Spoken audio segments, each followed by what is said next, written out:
We have with us today an excellent panel. I want to kick this off by doing it a little bit differently. I've asked the panelists not to come up and give a formal speech. I'd rather have a conversation. I'd rather hear from you, comments that you may have for them, or questions you have for them, and really have them interact and have a conversation about where things are headed with the media. I think we have a panel of experts here today who certainly are engaging in the various different platforms that are out there and trying to break through the noise and actually get our message out there to resonate.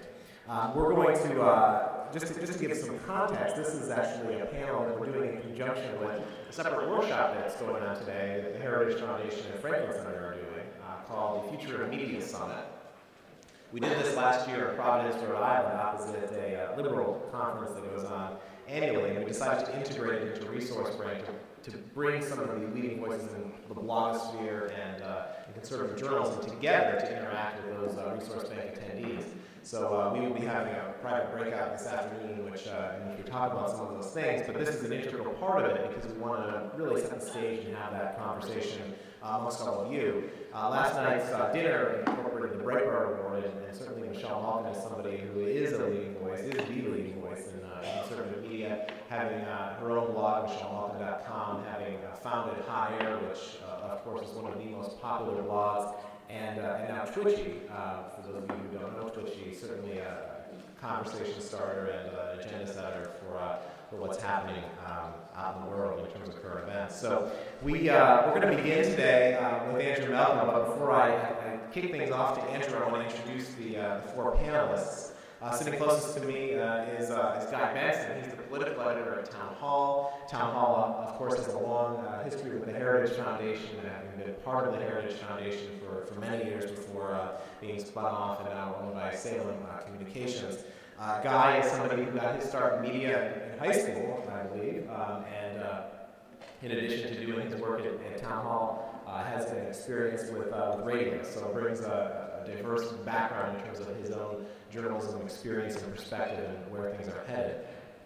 Sitting next to Guy is Jim Geraghty. Jim is a blogger and a regular contributor to National Review Online. He's somebody who produces a daily email that's a must-read every morning called Morning Jolt. If you're not subscribed, I encourage you to subscribe and certainly get that email every day. Jim is somebody who has covered political races, certainly is very involved in the political scene and the coverage of campaigns, and has done that really, I think, Jim, I first came aware of your work back in the 04 range when John Kerry was running for president. You had the Kerry speech. Way too long. Well, one person who has been doing it longer than you is Andrew Malcom. Andrew is a veteran, seasoned journalist. He's now writing for Investors Business Daily. Prior to that, he was at the LA Times. He and Jim put on a great discussion last year in Providence at the conference I mentioned, and so we were delighted that they were both able to come back and join us for this conversation. Andrew, as I mentioned, served at the Los Angeles Times. He was on the editorial board there and was a Pulitzer finalist in 2004. He's also the author of 10 nonfiction books.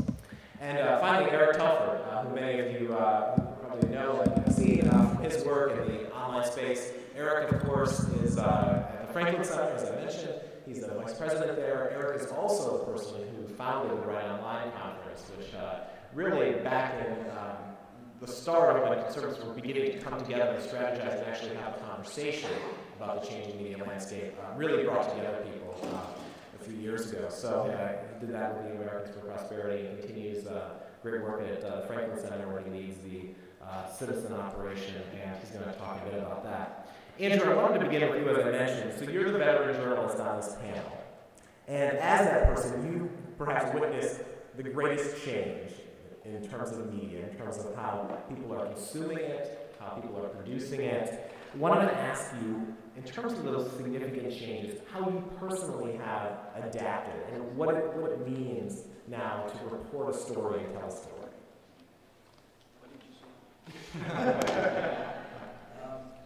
Well, thank you very much. First of all, I have to thank the Franklin Center and Heritage for inviting me once again, despite my showing in Providence. I think Jim here is very well spoken on the subject. My first vote was for Goldwater in '64, but I've been following politics since '52 when my dad and I watched the convention, and I was working on the alphabet by following the state roll calls. So I've had an interest, an abiding interest in politics. My first big story was the Democratic riot in '68 in Chicago, and I was working for the New York Times then for 26 years. As Don Server, some of you may know him in West Virginia, said, "My God, this guy comes from the era of hot type." So, which is true. So there have been a lot of changes, I think, for the better. When I was a regular newspaper reporter, I wasn't always covering politics. I was overseas and doing other things in New York. But I kept my political preferences secret. I thought it was a matter of professionalism. My colleagues did not, but I changed my party registration every few years so that if anybody went to look, they couldn't tell. I've been everything except a communist. Having read some books about the 50s, I think that's probably not a good thing to have on the record.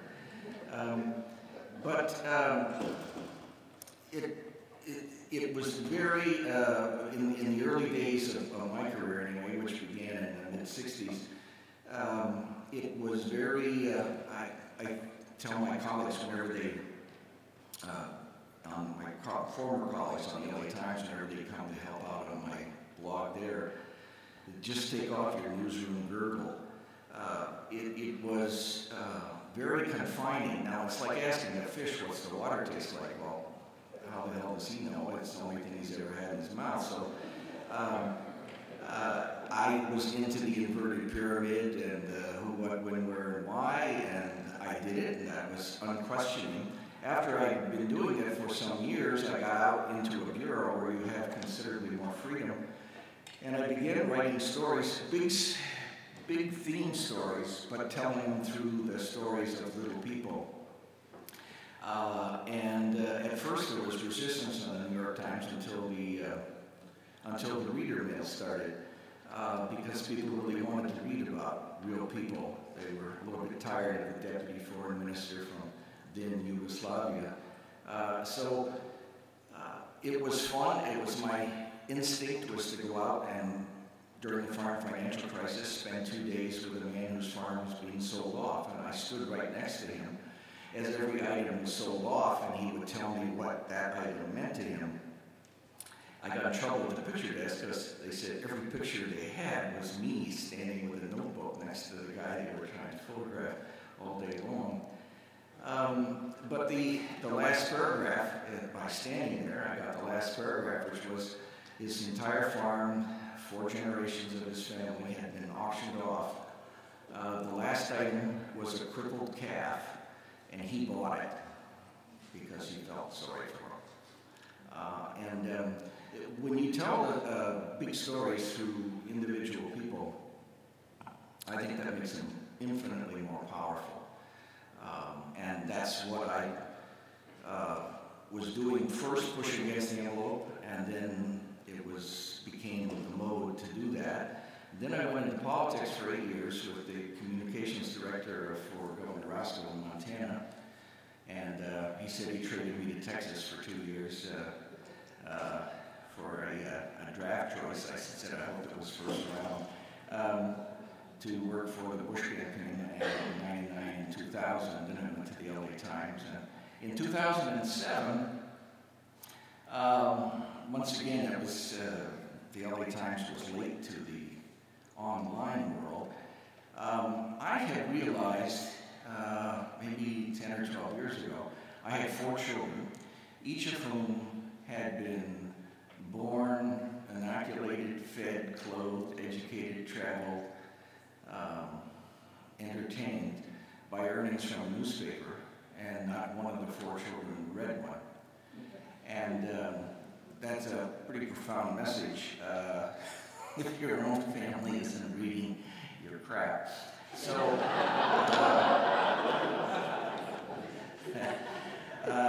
I spent 26 years on the New York Times, and not once outside of my family and my wife did I ever see anyone anywhere reading a story of mine. And you know, you do the greatest story in the history of the printed word, deserving of not one but 2 Pulitzers. And 6 months later, the circulation figures would come out, and who the hell knew whether you had anything to do with that or not? In those days, the figures were going up. In 2007, one of the editors in the LA Times came to me, not a bastion of conservatism, and he said, geez, why didn't I know about your political background? And I said, I don't know, but it's not the kind of thing you wave around this newsroom. And he said, well, why don't you design a blog that you'd like to write? And so I did. It was a 3-page memo, and it was going to have attitude, and we were going to be snarky, which, you know, in the old newsroom, which is just, what, 6 years ago, that was pretty disturbing, I imagined. We went into the meeting with the senior editors, and the only thing they talked about was the name of it. Top of the ticket. They were good with it, so I took it and ran with it. The biggest thing they'd ever had for a blog, in those days, I think they had about 12 of them now, I think it's about 4 dozen, but was 400,000 page views for the Laker blog during the playoffs. And our first month we did 1.2 million, so we got some attention within the newsroom. I remember sitting in a meeting and one editor, this is a sweet moment, I have to tell you, just to share with you. One editor said, wait a minute, this is a print guy. You mean to tell me that you would write a story and post it online just because you think someone would want to read it?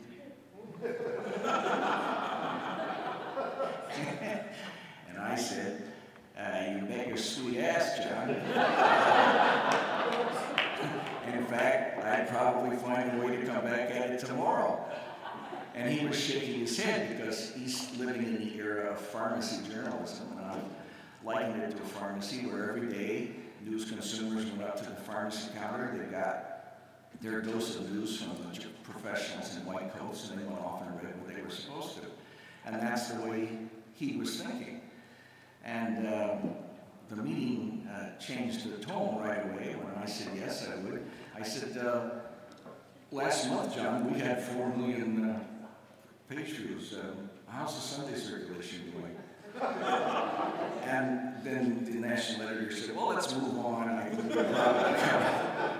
So they did get the message, and I have no complaints about it.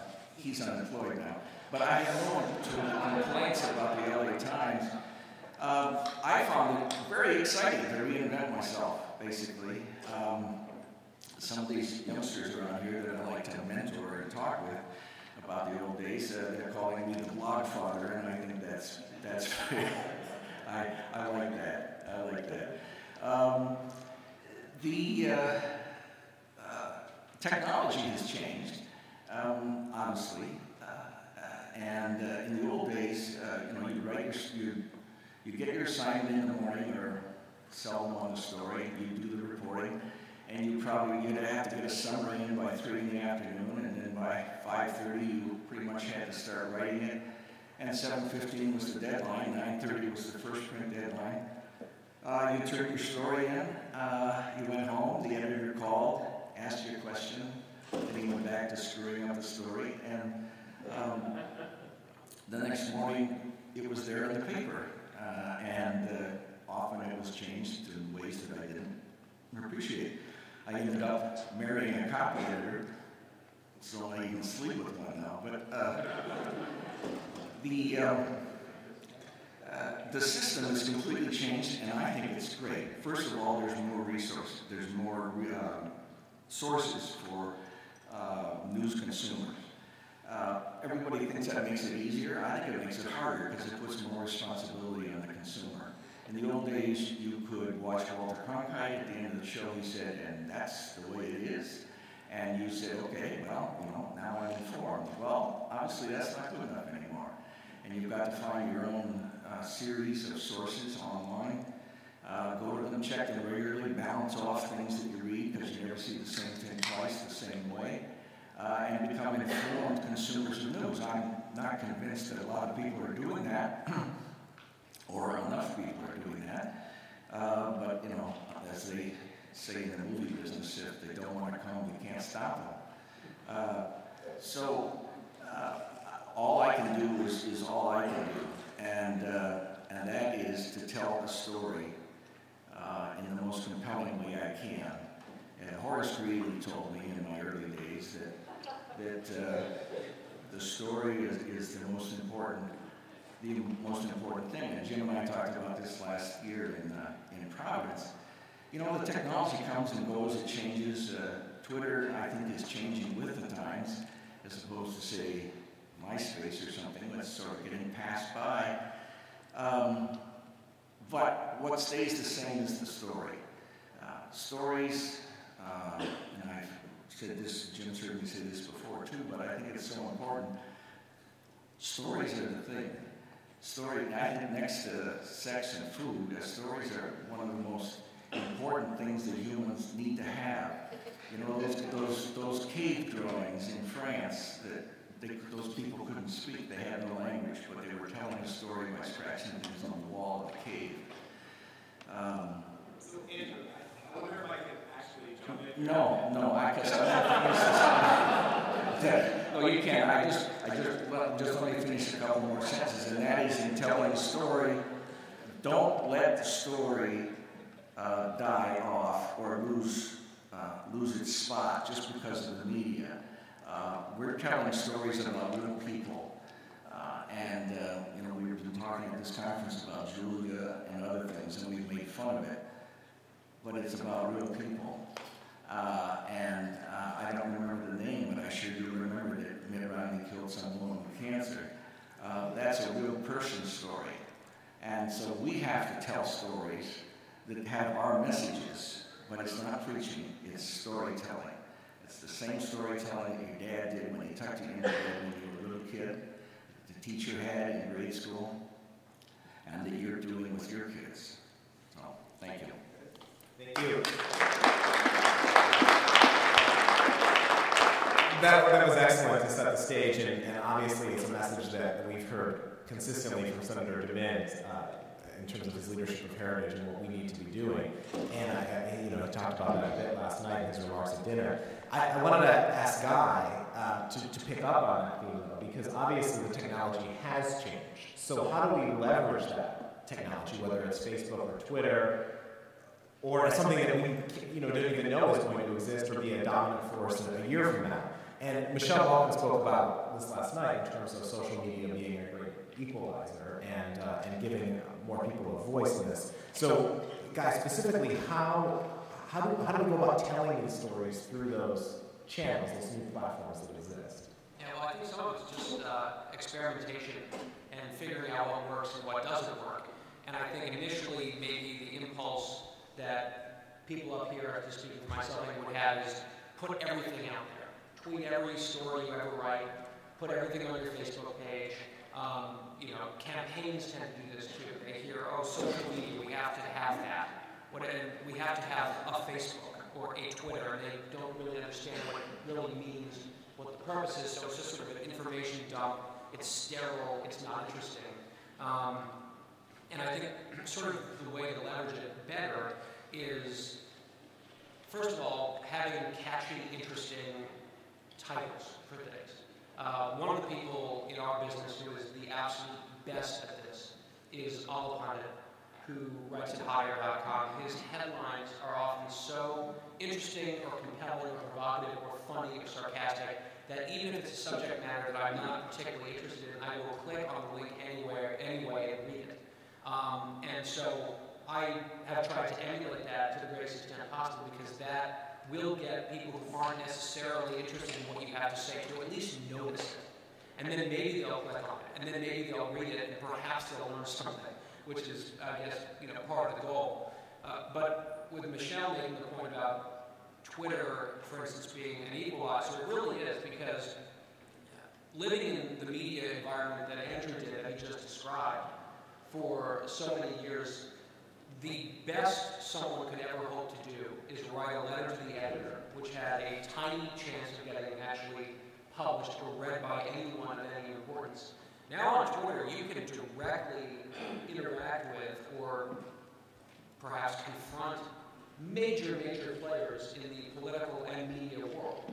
And it's been sort of remarkable to watch, and sometimes, to their credit, these people, it's almost, it's human. If someone comes after you on Twitter, you want to respond.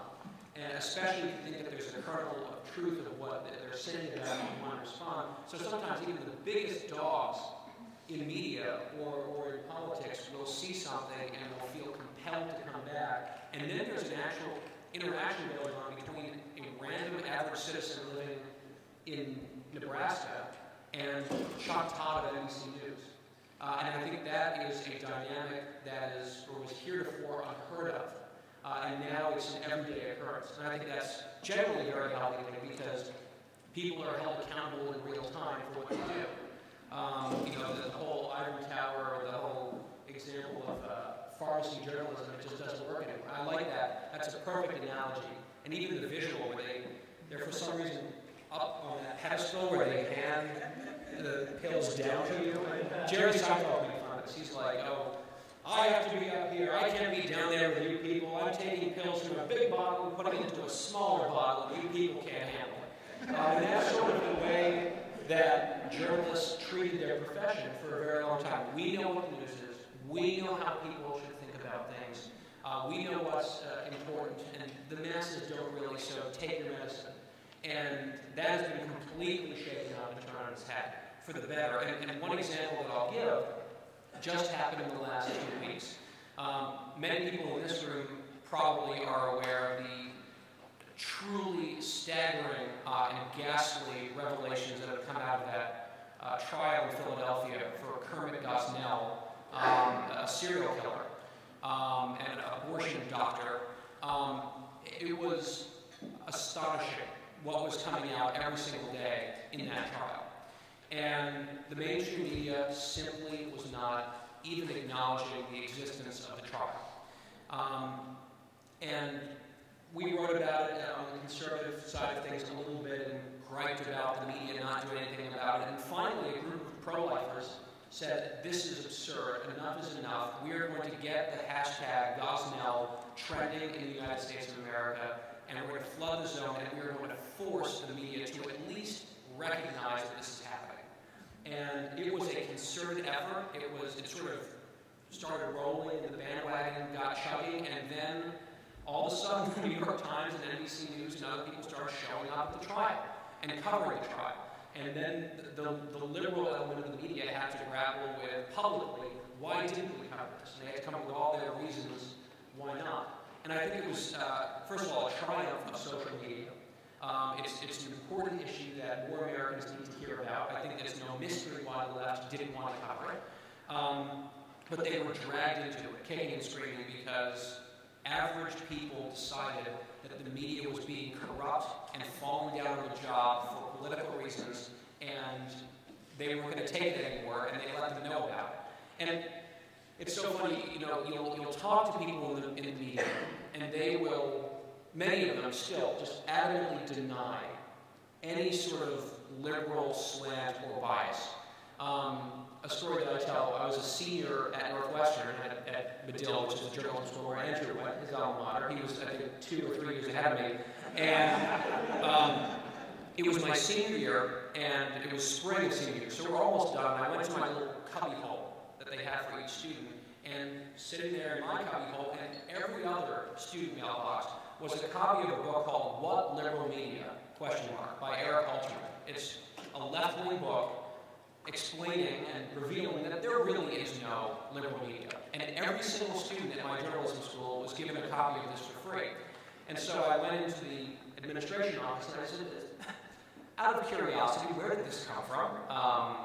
This obviously has a point of view that I happen to disagree with, but why are we all getting this free book? They said, oh, well, an interested donor wanted to make sure that everyone at Northwestern got a copy of this book. I said, oh, that's fascinating. Who is this interested donor? He says, oh, well, it's Ralph Nader. I said, I said, so you have a liberal purchasing a liberal book to distribute to journalism students to confirm that there's no liberal bias in their profession. I said, do you at least see any of the irony here? And they sort of patted me on the head and sent me on my way. But what they'll say, their argument is, oh, we don't have a left-leaning bias. We have a bias towards sensationalism and conflict. That's their excuse. In the case of Gosnell, it was huge. I mean, they had shocking revelations in spades. I mean, this was everything. It was sensational. There was a natural conflict here. I mean, I won't even get into some of the details. You might know some of them. It was just horrifying stuff. If that was their true bias, they would have been all over that. Page one, and it was sold newspapers. They are willing to hurt their own interests, their own bottom line, their own circulation, in order to protect something in their mind which is bigger, which is politics. So, in that sense, going up against that mentality is very hard. And I think Twitter and Facebook, Twitter in particular, has helped punch holes in that in a new way, in a very encouraging way. So, thank you, Guy. Now, Jim, you've talked and I think you've been written about the role of memes and images and visualization, but also this conflict that we face, because you have folks who might not necessarily be all that savvy at doing it, or if you focus on this particular audience to try to tell these stories that Andrew's talking about, do you lose other people who might not? So can you talk about that conflict that you see, like from your own personal experience even, as you grapple with telling these stories? I certainly can talk about that, Rob, considering how I did it roughly an hour ago. And for everyone who's heard some variation of this conference so far, I'm sorry. See me for a refund afterwards. By the way, you should probably explain what a meme is. I mean, so a meme is an idea. So we run through the flow. First of all, I want to thank you all for joining us for the panel on leading voices in conservative journalism who were available. I, like everyone else, am really excited to be ending the era of pharmacist journalism and entering the era of drug dealer journalism. So after 2012, it's a really miserable election night, and those of us in conservative media are just kicking ourselves. It's like, we had such a great story to tell, the Rob campaign had this great story to tell, and it just didn't do it. What happened? And we realized there's an audience out there that is influenced by stuff that we consider to be not that serious or realistic. Big Bird, Women in Binders, the Lena Dunham voting is like sex ad, the Julia timeline, where we learned that Obamacare can give Julia everything except a pair of eyes. And so where did we go wrong? How is there this huge audience out there that gets influenced by all this stuff that we can't reach? And then it's not that they're rejecting our argument, they're never countering our argument. So at the Franklin Center get-together in Scottsdale, Melissa Clothier gave this brilliant, persuasive presentation that I'm now going to rip off completely. No, we'll give you the very short version. And it basically is that everything is going visual. There is a large audience out there that when they use the net, they go onto Facebook and they never come off. Now, until then, I pretty much used Facebook for all the traditional reasons. Staying in touch with friends, seeing which high school classmates have gotten fat, stalking ex-girlfriends, the usual stuff. And it turns out that there is this huge audience out there that, on National and online, you can click, share this on Facebook. And some readers were doing that. But if you're not pushing it out there, there's this whole audience that's just never going to see your stuff. So I set up a work account. Now, I don't know about you guys, but I have times where I'll write something that I think is brilliant. I think this is, never mind the 2 Pulitzers. This is a good half-dozen Pulitzer piece, because they give them for blog posts. And, nothing will happen. And then you write something kind of off the cuff or really quick or one little thing, and that's what gets the drudge link and drives the traffic crazy and stuff like that. It's completely unpredictable. Now, the nice thing about Facebook is they let you know exactly how many people have seen what you put up there. And I have to tell you, putting stuff on Facebook is every bit the crapshoot that the other stuff is, because I've written stuff that I thought was, so like, what are you putting on Facebook? You can write stuff, but as I said, Melissa observed, everything is going visual. So usually it's a meme, which is usually a picture, maybe a sentence or two, and maybe a hashtag, and that's it. And you probably encounter these if you're on Facebook. And basically, sometimes it can be funny, sometimes it can be very serious. But basically, it is trying, John Fund had said earlier this morning, if you can't fit your argument on a bumper sticker, you should not put it before the voters as an initiative. It's got to be really ultra simple. Well, you know, I sometimes refer to Twitter as the greatest headline writing teacher in the world because you have 140 characters to fit this in. Well, now on Facebook, as I'm trying to do this, maybe I've got 2 sentences. Most likely I've got 1. I got 1 picture and maybe a hashtag or maybe a URL, and I got to make a point. And I've got to make not just a point, I got to make a point that everybody's going to want to share. Oh my God, you're damn right, Jim. Send, share, you know, send that out to everybody. And it's not that easy. And so, however, sometimes it does take off. As we all know, we are suffering under the dark ages misery that is the sequester. And so I started looking through all the different ways on the federal contracting page, what is spared by sequester. And those of you who are concerned with the Middle East peace will be very reassured to know that shortly after sequester went into effect, we announced the Palestinians would still be getting $20 million in new aid, administered through an international organization. Now, I don't know, that makes me feel better. You know, my plane's delayed on the tarmac, but the Palestinians are doing okay. I put that up there and said, don't worry, America, the $20 million to the Palestinians wasn't affected by the sequester. That got shared 334,000 times on Facebook. You know, now that hits kind of a hot button topic. The illustration I chose is the Palestinians burning the American flag, which probably exacerbates this great sense of, you know, oh, this is money well spent. But ultimately, as we talk about this and trying to figure out, how do we get all those people who voted for Obama and who weren't that into, the messages we had, the BuzzFeed, you could say, audience, and I don't mean to pick on people who contribute to BuzzFeed, like Ben Howe selling us out and all that stuff. BuzzFeed is this audience, is this website, if you're not familiar with it, that has a politics section.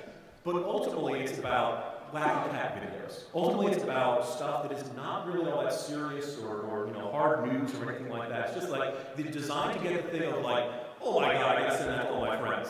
The dog is riding the bicycle. Can you believe that? You know.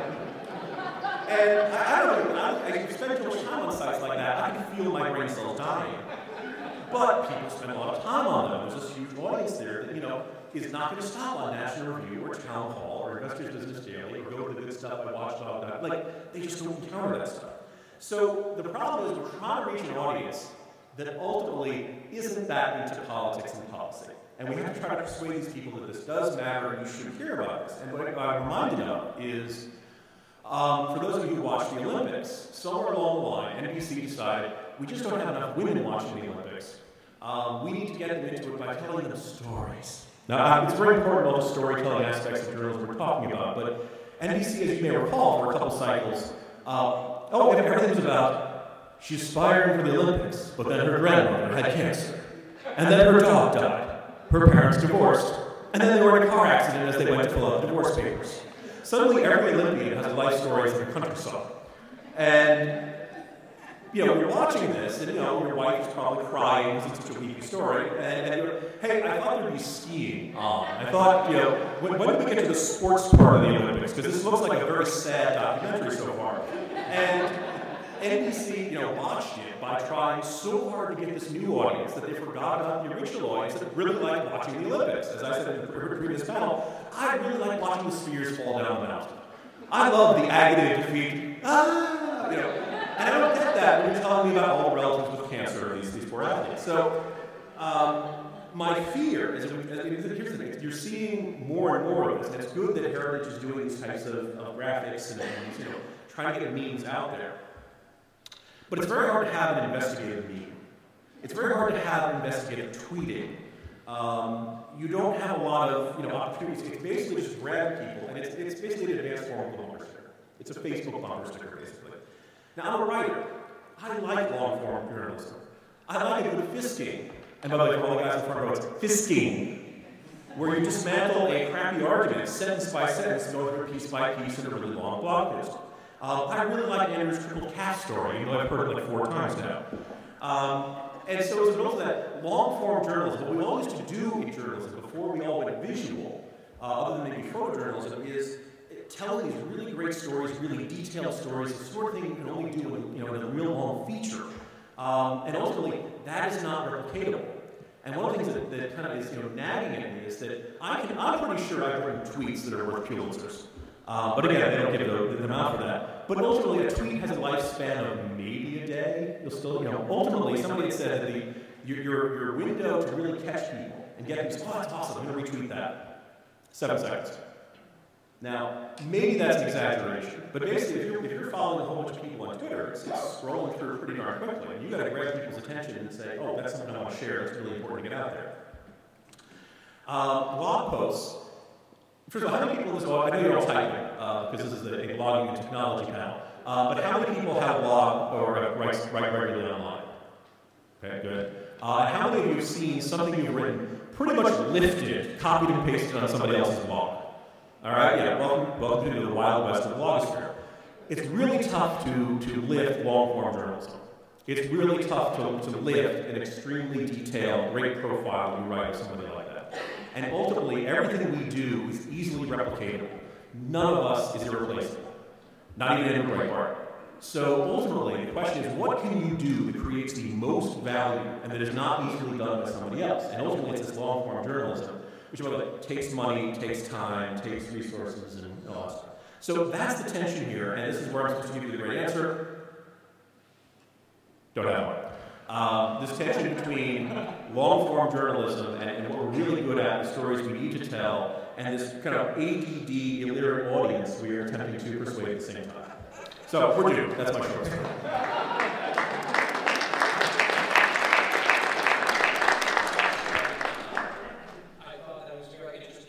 Jim said, and I quote, "I like the agony of defeat." Talking about the Olympics, he likes the skier going down the hill. I think it's just ironic that his beat is the Republican Party. Republican moves to the Jets. I'm very, very used to defeat. So. Well, Jim, it's okay that you don't have the answer, because I think Eric Telford does have the answer.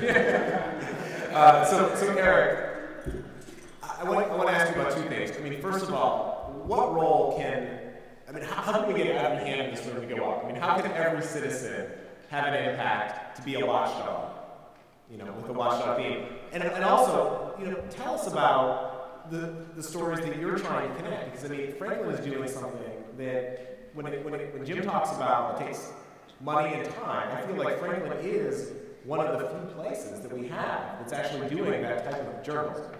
Absolutely. Well, thank you, Rob and Heritage for hosting this. I think what's been alluded to a lot up here is a paradigm inversion. We've seen a transformation of the media, and I think that's a little loud here. Back it up. A lot of people talk about the challenges that we face in the uphill battle, but there are so many opportunities, and I think the key thing that a lot of media have not noticed, and particularly why we see mainstream media dying, is the crowd. It's all of you. It's the fact that you are on Twitter, you are on Facebook. That's where you're getting your news. You're not waiting for the newspaper to land on your doorstep anymore. You're not turning on talk radio as much, you're not watching TV as much, you're going to Facebook, you're going to Twitter, you're going to blogs, and there are a lot of journalists, and I'm proud to say that the folks on this panel realize this. I see them at countless conferences with bloggers, whereas Guy talked about the pedestal that a lot of journalists feel they're on, that stage that they're deciding what's news for you and delivering it to you. They don't have the power to do that anymore. You don't need to be a producer of a radio station or a TV station or the editor of a newspaper to decide what content makes it to the public. Each and every one of you has a voice. If you have a computer and an internet connection, to get that message out, to educate people, to tell stories, and to help distribute content from the mainstream media, from our great allies in the conservative media, and get that out there. I think last night I saw at the dinner in honoring Andrew talked about how he was always about more voices, not less. And that's so important, both in just getting our message out and taking that good information that people like Guy, people like Jim, people like Andrew produce every single day and sharing it with your friends and family. Because we live in an age of media saturation. You go to your mailbox and you're bombarded with advertisements and direct mail. You open your email and you see all sorts of spam. You go to any website and ads are popping up. The best way to get information to people is through social networking and personal connections. I'm not going to read that direct mail flyer in my mailbox, but if my best friend posts something or my family posts something, I'm going to read it. I'm going to pay attention. I'm going to be more likely to share that and help get that information to others. So I think the new distribution channel, the new mainstream media is us. It's our ability to share things, to get that information to others, encourage them to share it as well, and hopefully reach more people over time through those means than would otherwise be possible. But I think the flip side of this is that news isn't just trickling down anymore, it's trickling up. It's generating at the grassroots. It's happening in local communities where reporters are either laid off or aren't doing their jobs or are biased. It's people who are showing up to Board of Education meetings and City Council meetings. It's people who are finding out about waste, fraud, and abuse in their local communities and reporting it, and getting folks like this who take the time to go to these conferences, take the time to pay attention to what's happening on social media, who pick it up, who bring a megaphone, who get on Fox News or other mainstream media outlets and talk about it to make sure that as much of the public is aware of it as possible. And I think, a few salient examples of how citizen-driven journalism is very dramatically changing our political and media landscape that you may be familiar with. Think, for example, of the organizations that spend so much money trying to influence elections. There was a group in the 2010 midterms called Free Press that had about a $10 million budget. They targeted 99 congressional races. They're a left-wing group. They lost every single one of them. If we look back to 2010 at examples of citizen journalism, that was around the same time that Anthony Weiner came about with his interesting tweets, shall we say, that citizen journalist Andrew Breitbart picked up on and would not let go of until he was forced to admit he lied and resigned and stepped down. A Republican won that seat for the first time in over a century. At the same election cycle, Bob Etheridge, Democrat from North Carolina, was considered one of the safest Democrat incumbents in the country in a year that was a sweep for Republicans. It's, I think, a really bold statement about our declining field of journalism, that these elected officials aren't used to getting asked tough questions, aren't used to getting challenged anymore. So when a couple of student citizen reporters walked up to him as he emerged from the Capitol after casting a vote, and they asked him why he voted the way he had, rather than answer them, he responded by putting one of them in a chokehold. And that's why he's former Congressman Bob Etheridge with the Tea Party activist Renee Elmers, who won that seat. In this most recent election cycle in 2012, I think the 20-year incumbent Democrat Attorney General in West Virginia, Darrell McGraw, had never really had a competitive election in his life, but was asked a question by a citizen with a camera, he smacked it out of their hand. He lost his re-election bid. At the Franklin Center, we run a citizen journalism program called Citizen Watchdog. We have a website called Watchdog Wire. One of our contributors here in Florida, actually right in this area, got a call from his friend who said, my son goes, or my grandson goes to Brevard Community College, and his math professor forced all the students in the class to sign a petition saying they would vote for President Obama and Democrats up and down the ballot. Our guy heard this, he called up the student, got the full story, wrote it up, put it on our website. A few hours later, it was linked to by the Drudge Report, got picked up by Fox News, got picked up by talk radio. By the end of the day, that professor was suspended, pending investigation, and just in the past week, it's been announced that her job has been terminated. People are making a difference. Look at Dan Rather, had to step down because of citizen journalism. It was a typewriter expert in Montana who saw what document experts hired by CBS failed to notice, that the typesetting used to create those records about President Bush's National Guard service didn't exist yet in the year they were supposedly created. Think about that, a typewriter expert in Montana. Would CBS News even pick up his call or take him seriously if he called them if he had not had the power of the internet to comment on a blog that picked it up, that forced the mainstream media to cover that story? That's incredible. Van Jones, the first story the New York Times ran was when he stepped down. He resigned for a reason, and it was because citizens all across the country started researching him. It's because Glenn Beck picked up the mantle and carried the message of what this guy was all about that forced the administration to cut him loose. We also, as we launched our citizen program at Franklin, we got a tip from somebody about 3 congressional staffers who, during the December recess, were tweeting about how they were drinking all day at work, how thanks taxpayers for paying me to watch Nirvana YouTube videos all day, some extracurricular activities they were engaging on the congressman's desk, things you don't want your children to hear about. And we got a tip about these. We sent it to a blogger, and Congressman Larson, the Democrat from outside of the Seattle area, his home state, they picked it up. It was Drudge linked. By noon that day, if you Googled one of those Hill staffers' names, there were 226 mainstream media posts about them, and they were fired. They'll never work in politics again. People are finding things that the media is not paying attention to. They're not doing their job. They're not getting the public the information they deserve to know. They're failing to ask questions. They assume everything's okay. They're just reporting what those elected officials and those candidates want the public to hear, not what the public deserves to know. So I think that represents a fundamental shift. You see the great work that people like James O'Keefe are doing. You see Franklin at our professional reporter side. We've gone aggressively after Terry McAuliffe, who's running for governor of Virginia as a Democrat. He founded Green Jobs electric car company that's mired in a bit of scandal. We dared to report about it, and now they're suing us for $85 million. The mainstream media wouldn't touch that to begin with. It snowballed yesterday. The New York Times covered it. We've gone from a story that no media outlet would touch, that our Franklin reporters dared to step into, and forced one of the most liberal newspapers in our country to pick up on a story that's damaging to a Democrat candidate. I think that's pretty incredible, and I think the fundamental aspect of this shift is that the truth is getting harder and harder to hide. People are showing up, they have Twitter, they have Facebook. You cannot stop people from telling the truth. You can't get the media to hide it for you. There's nowhere to go anymore because people are reporting what's happening in their local communities all the way up to the national level, and they're forcing the mainstream media to cover it, and they're getting their message out over networks that they can use to circumvent the mainstream media if they want. Thank you, Eric.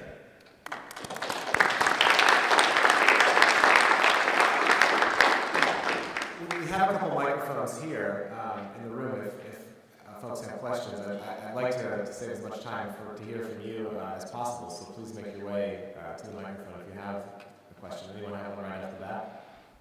Yes, sir. If you could just tell us your name, too, and if you're affiliated with an organization. My name is Hugh Wise, and I'm a retired scientist and living up in Gainesville, the good life, home of the Gators. I do a lot on my PC at home, get emails, but one of my neighbors, is some of the stuff that I send ahead, he says, Snopes says it's not true. What is your opinion of this couple that operates Snopes?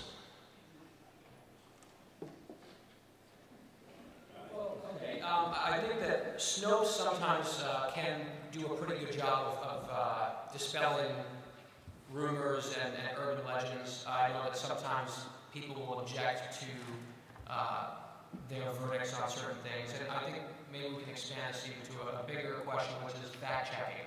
There's this newish, almost industry of fact-checking, much of which is just painfully terrible. PolitiFact in particular is just awful. They will take objectively true statements and rank them or rate them false. I remember one of them was something that Mitt Romney said. Romney had said that the Navy is the smallest agency it is in like 6 decades or something. And the argument of PolitiFact was, well, yes, technically the number of ships is smaller, but we have better ships now, they have more firepower, more, So they rated his statement that the Navy is smaller today than it was 60 years ago, pants on fire, or something that was true. I mean, you'd think you could say, okay, it's a little more complicated, or well, no, pants on fire. The heaviest, that's my Attack Watch voice, by the way. Attack Watch. The fact-checking is basically become fact-checking became a reaction of generally left-of-center journalists who were frustrated that conservative media, conservative voices were disputing the mainstream media narrative. Fact-checkers have come along, and they have this new form of message. Well, technically, PolitiFact says X. But PolitiFact, all these different ones, there are days they have good days, they have bad days. I have not encountered anything about Snopes that bugs me, but I just have a general rule of thumb. You know how each time an email gets forwarded to you, there's a little indentation mark and all that stuff? For each indentation mark, add like 15% skepticism. Okay? Like by the time it gets to you 6 or 7 times from Uncle Bernie and all that kind of stuff, did you know that President Obama sold the state of Idaho to China? Yeah, Mom, I'm pretty sure he didn't sell the state of Idaho to China. And so there are stories out there that people PolitiFact did rate that mostly true. Okay. Actually, if you count the dead, then yes. But the point being, there are people who will either make stuff up, sort of kind of hear a story, and then kind of, either exaggerate it. It's like a telephone game. So things that end up in your email box may or may not be true. Snopes, I have not. Most of my encounters are with the urban legend of, a serial killer, if he's talking people who like flash their lights and stuff like that, or exercise a healthy skepticism of things you encounter on the internet. And one thing I will say I think is good for Snopes, and it's pretty good about most of these fact-check things, is they do say where they get their information from. So you can click through and say, well, do I trust that think tank or do I not trust that think tank? Yeah, the fact-checking organizations are basically a way to say, well, Republican says X, but PolitiFact says Y, so he's a liar, or just a pants on fire. One of these actually fascinating is they have fact-checked Obama. They have fact-checked, at one point Obama got the lie of the year for Republicans are going to end Medicare as we know it. But if you change anything about Medicare, well then technically you're ending it as we know it, because that's, otherwise you have to keep it exactly the same forever. But Obama keeps using it. I'm kind of curious about what the point of the fact-check organizations are if the whole point is to hold politicians accountable. Mr. President or other politicians, we've rated you, pants on fire, and the president just keeps using it. I think it might be time for the fact-checking organizations to close up shop. They're not having the impact that they want to have of a more honest, accurate public discussion. And I think they're all predicated on preserving the mainstream media's lock on power. It's we're the authority. Let's delegitimize everybody else every time they put something out. And it's funny, as Jim mentioned, who they decide to target. I think the thing very important for our side is rumors and inaccuracies and really far-fetched things do emerge. They emerge from emails being forwarded, people on our side, Twitter and Facebook and things.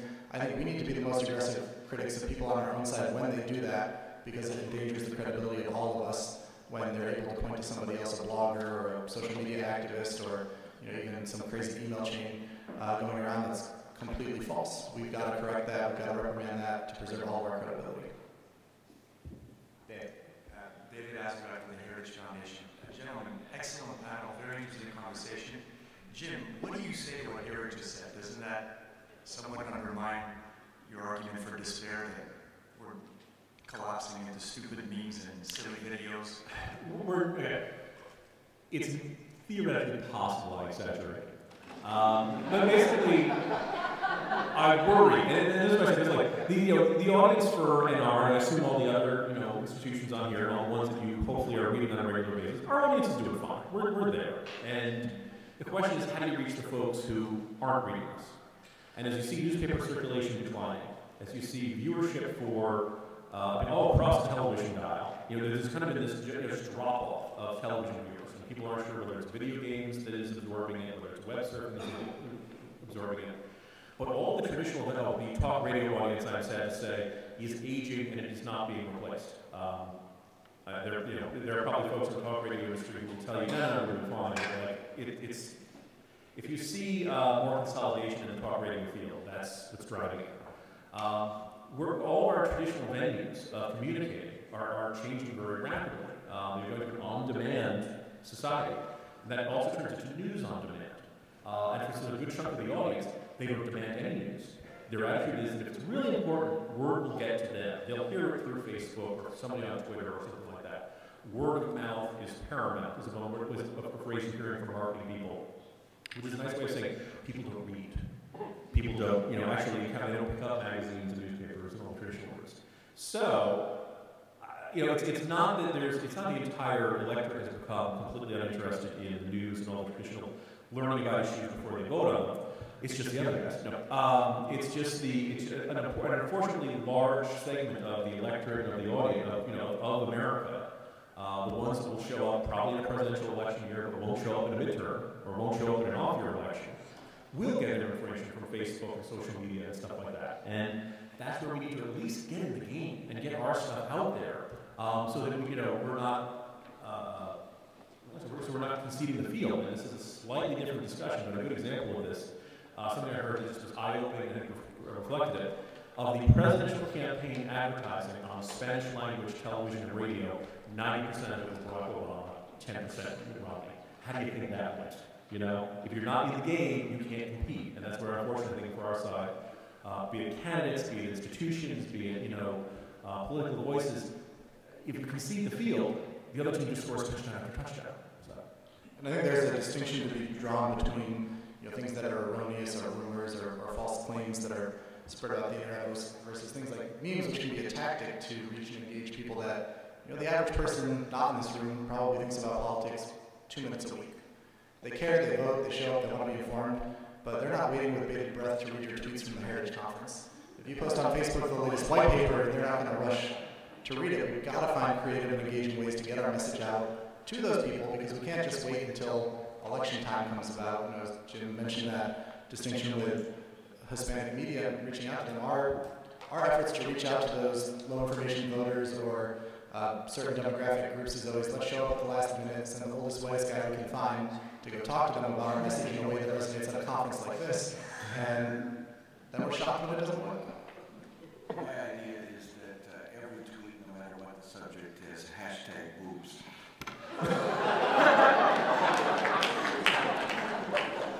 You find the click-through rate, it escalates.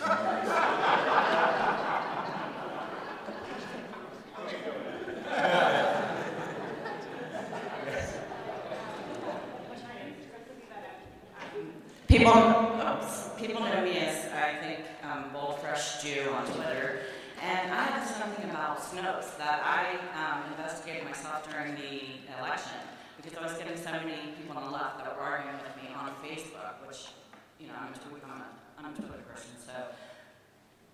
Snopes is owned by a very liberal couple that are huge Democratic donors. Their names, the Malcoms, and so everything that is Snope checked, I would definitely, like you said, Jim, I would definitely be skeptical, because they have an agenda. They donate to the Democratic Party. They are notorious liberals. So I just wanted to throw that out there. And great panel, guys. Thank you. Jim, I want to throw something else out that you raised and get everyone's take on this. And that's how reporting versus punditry. And I think you raised a comment that somebody made, Michael Walsh, about if I could only have 10 Bob Costas, you know, think about how much of a significant impact it would have. So, I mean, you're all doing reporting, but obviously, you know, explain to us what that dynamic is and how you see things playing out. Sure. So, one of the traditional refrains you'll hear, sometimes in conferences like this, oftentimes amongst conservative online group discussions and things like that, is we need more conservative reporters. And I'm not terribly persuaded of that. Let me give you the context of this. Michael Walsh is a columnist for the New York Post, contributes to The Corner. I call him the firebrand of The Corner. He's one of my favorite guys. But we were, as usual, you may know National Review runs cruises. When you just lost an election, people think that you're with rich people and out of touch. There's nothing like going on a nice cruise to the Caribbean to discuss whether that's an accurate assessment. So we're doing a panel discussion, and Michael Walsh said, you know, he said this actually beforehand. Do you know currently the Washington editor of National Review, Bob Costa, not Bob Costas, the guy who does NBC Sports. Bob Costa is this extremely young, way too damn good at his job guy who's now just, you know, like, basically when, you know, Mitch McConnell calls him to figure out what he should do. This is how plugged he is in Capitol Hill. And he's a tireless reporter, goes everywhere, does all the legwork that I can't stand doing. And Bob, you know, and Michael said, you know, if I had 10 Bob Costas, I could have completely changed this election. I said, that's great. Problem is there's only one Bob Costa. For now, support the National Review Human Cloning Program. But I guess, you know, it's not that, you know, oh, we need 10 good reporters. It's that, you know, we have an exceptional reporter, and we shouldn't pretend that there's an assembly line where these folks just churn right out there. And I really think about it. You look at all the staff at National Review, Weekly Standard, all the good folks at Watchdog and the Franklin Center, the Washington Free Beacon, the Breitbart guys, the Washington Examiner, Daily Caller. You never leave Town Hall. Oh, Town Hall! God, you're here! You have this terrible. I just checked on Snopes, and okay. Town Hall does not exist. Oh, there you go. All right. Sorry, fact checked. That's all fine. Point being that we have plenty of really good reporters in this movement. Now, the people who I most often hear, we really need more good conservative reporters. We have too many pundits. We need to, you know, fewer aspiring columnists, are generally conservative columnists. And I can't help you, don't try to do my job. I'm very comfortable doing what I'm doing. Please go out and do that other work, which is, you know, less glamorous. I ask people, can you name a reporter from the New York Times? Interesting. You know, so most people can't. Can you name a columnist from the New York Times? People say Maureen Dowd, Paul Krugman, David Brooks, etc., etc. Columnists are the glamour jobs in journalism. That's what gets you on TV. That's what gets you the speaking fees. That's what gets you all that kind of stuff. There is a very set reward system in journalism that rewards punditry, that rewards opinion, and sometimes even rewards outrageous opinions as opposed to actually being valuable opinions. How many of us have heard of the name David Sirota? All right, for those of you who didn't raise your hand, good for you, you're a happier person for it. However, David Sirota is this writer for Salon who's been a ninny for years upon years upon years, but who basically said he really hoped the Boston Bombers were white men. And, you know, it's just crap upon crap upon crap. I mean, that's a technical journalistic definition. I shouldn't use this jargon for you folks. But basically, the whole point of that was link whoring, attention getting, look at me, look at me, look at me, I'm shocking and all that kind of stuff. And David Sirota got an enormous amount of attention for it. Whereas some, you know, there's probably like 10 great folks at the Franklin Center who are doing great work, who nobody knows their names, who because, you know, we don't notice good reporting. However, the outrageous commentary, who wrote that? I got to know that name to, you know, announce that.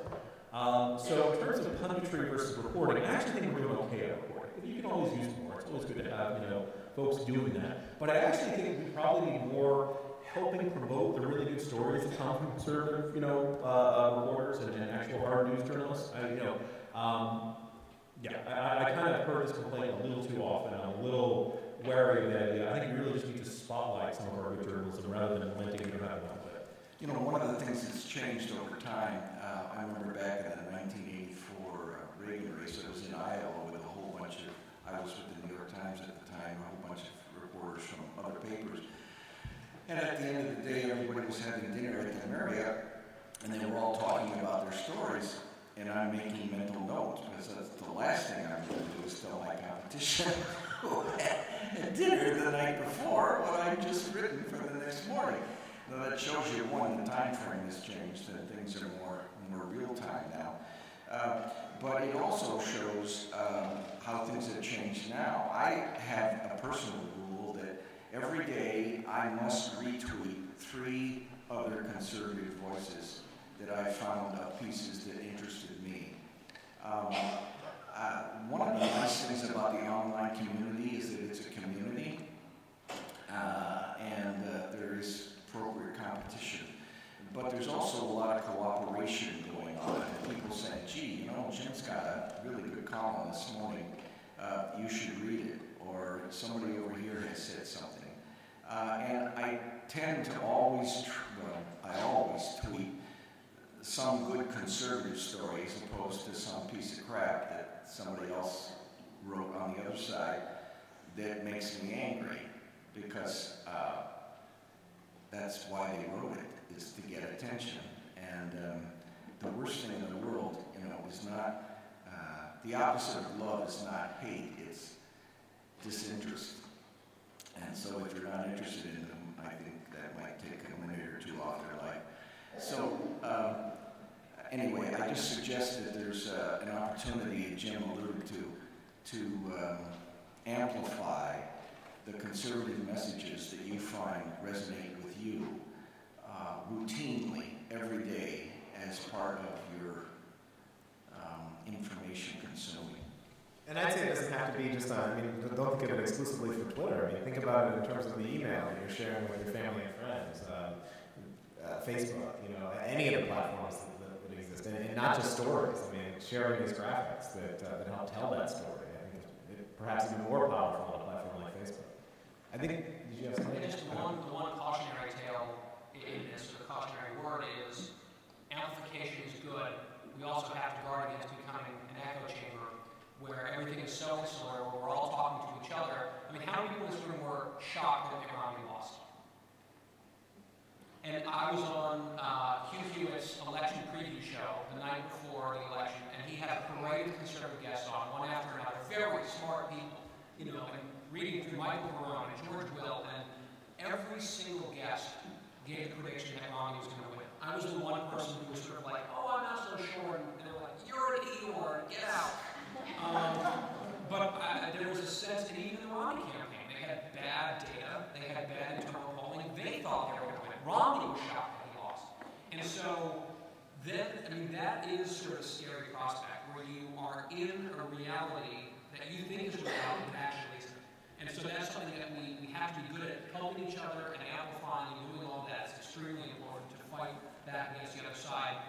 But we also have to make sure that we're not letting our own sense of what's real get distorted to the point that when reality hits, it's like a 2x4 across your face. Because I think for a lot of people, that's what 2012 was. Well, I'd argue that we'll refine our arguments and make our arguments better if we actually know what the nation and Mother Jones and other people are saying on the same issues that we're writing.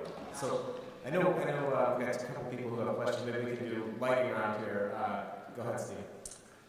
Steve Tapscott, on Twitter. Well, first, isn't it Snoops? Not Snoops. I always thought it was Snoops. But regardless, to Jim's, isn't it Snoops? It's Snoops. It's got to be Snoops. I just checked, and that's a meme.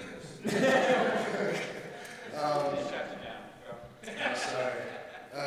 But to Jim's sort of point about this conflict between memes and sort of long-form journalism, to me, I see it as both are necessary and both sort of inform one another. A few weeks back, I did an infographic about gun facts that probably a lot of you have seen. But I couldn't really have done that without doing the research and writing several pieces on these facts beforehand. And vice versa, I couldn't have gotten as much attention to those facts, to these interesting things that, the mainstream media isn't going to be talking about. ABC's not going to be, CBS isn't going to be talking about them. If I hadn't done the infographic that's easily shareable, that I can put on BuzzFeed or Facebook or Twitter or whatever, and get a lot of people to pay attention to it. And I just, don't you think there's some synergy going on there? Or that if you do it right, there should be? Yeah, can we just take this question and then do it wrap up in the end? Francis Johnson from Virginia.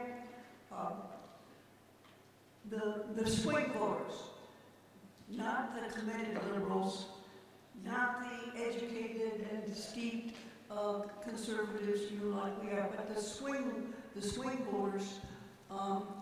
What kind of stories or squibs can a free market blogger or new information type tell to get the attention and get the respect of that set of voters so that they are not fully hooked on the kinds of rhetoric that we hear the president give regarding the 1% is for itself, you put them in, the middle class and the lower class will grovel forever. What kind of stories and squibs to get their attention?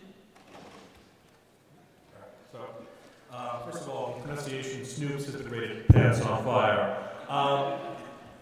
What you said about probably the best synergy, and you and I actually talked a little bit about this last night, is using the meme, the Facebook graphic, the Twitter, all that is kind of like the bait to bring people into long-form journalism. And it's probably true. My sneaking suspicion or fear.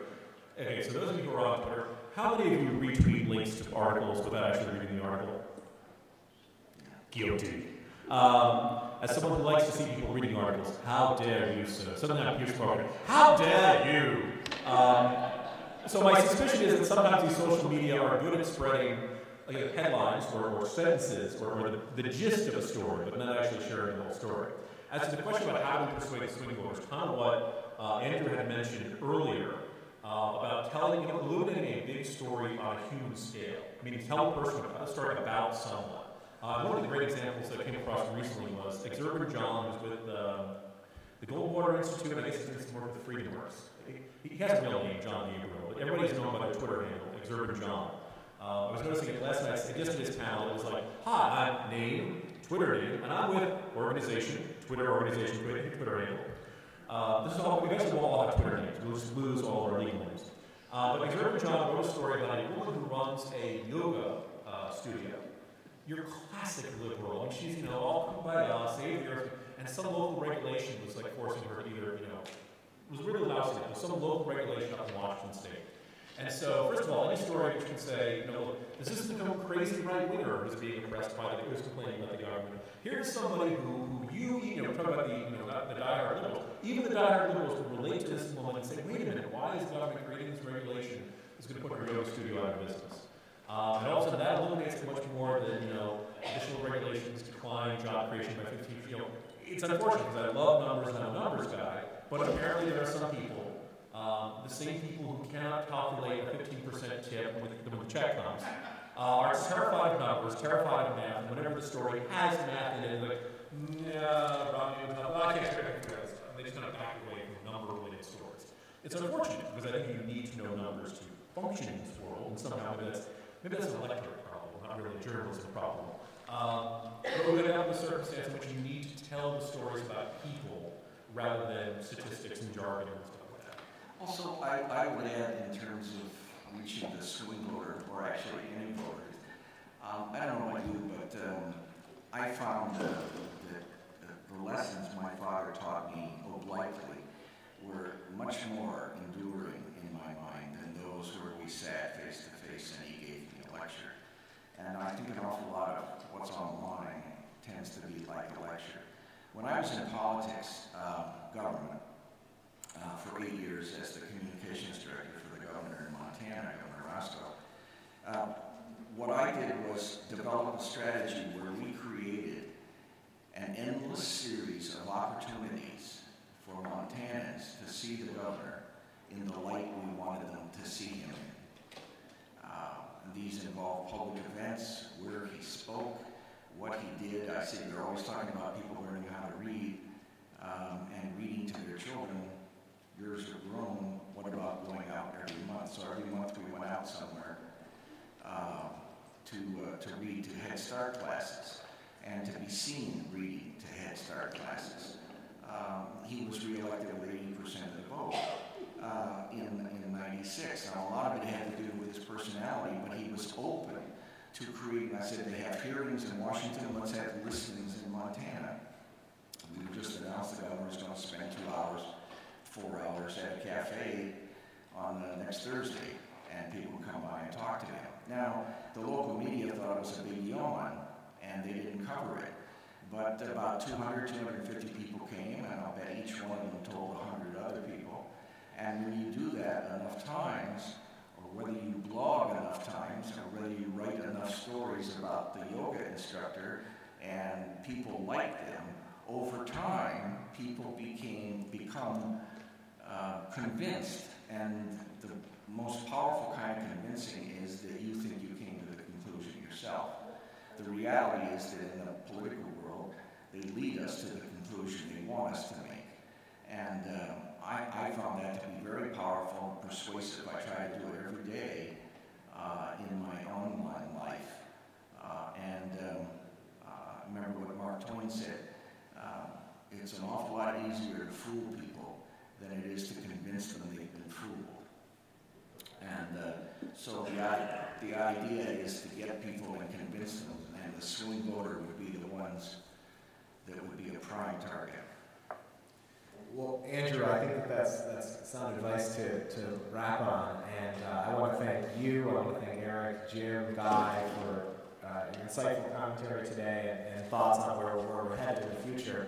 Please join me in thanking them for their